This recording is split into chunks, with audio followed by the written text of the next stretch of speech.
comme si cet épisode de sa vie n'avait jamais eu lieu, ou était enfoui avec les derniers morts inutiles de l'été 1918, mon père ne me parla jamais de sa guerre. Pourtant, 7 ou 8 ans après l'armistice, quand j'étais en âge de comprendre ou, plus exactement, d'être sensible au non-dit des êtres, dans ces longues heures qu'il passait, assis au bord d'un ruisseau aux eaux paresseuses, comme perdu dans le vide d'une pensée mutique, je devinais en lui comme une fêlure.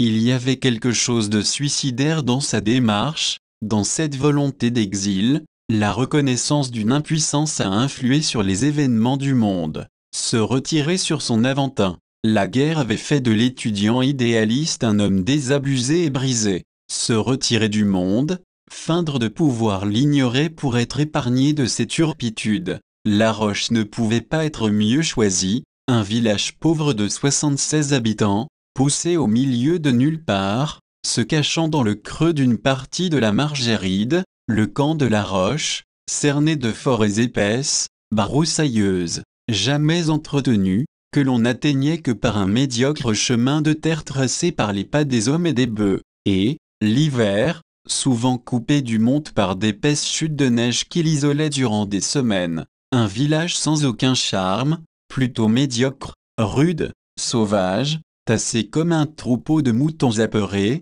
autour d'un gros caillou, et devant, pour l'essentiel, son nom à une roche branlante, un énorme rocher depuis toujours en équilibre instable sur un autre, et que, depuis la nuit des temps, c'est-à-dire de mémoire d'homme, les enfants s'amusaient toujours à faire bouger d'une seule main, ce qui leur donnait l'illusion, à la fois, de la force et du miracle.